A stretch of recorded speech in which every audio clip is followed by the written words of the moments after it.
Page 198. This is practicing major scales in group 2. Keys. This author has the keys in groups. And I've seen this in other method books where the author of the book will group the different keys or scales in groups. They put them in groups. There are too many groups here.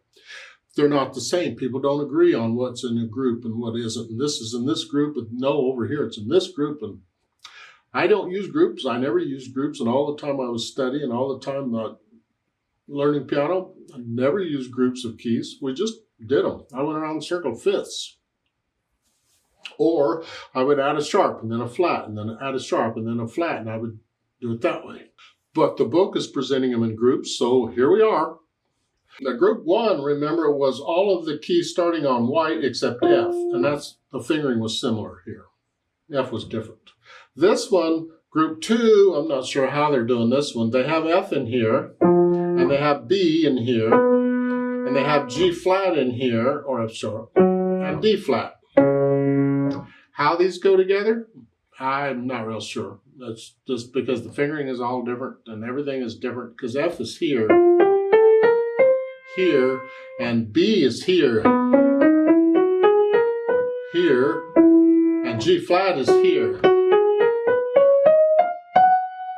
because all the black keys, and D flat is here.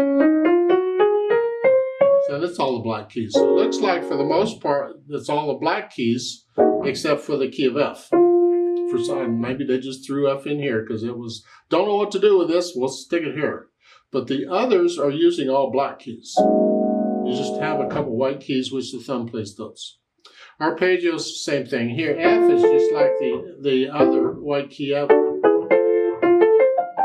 here, but then these others, like B, you're here, and the thumb's going to play that here, and this, I use 4 for the left here, and then the G flat, they're all white, all black keys.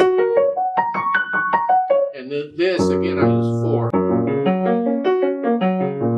And then the D flat is here, again, thumb's going to play the white key. And I use 4 on that black. And then I got videos on these scales and arpeggios, and I would prefer you do it the way I do it in the videos, like this. And you can do it 2 octaves, but it's the trill exercise for the scale and the tremolo exercise for the arpeggio. Because this drills in that physical feeling of where the notes are into your muscle memory. You got to go slow. That's the kicker. Go slow. If you go fast, you're kind of defeating yourself. Go slow on those scales and arpeggios from the videos. And that's about all I have to say on these.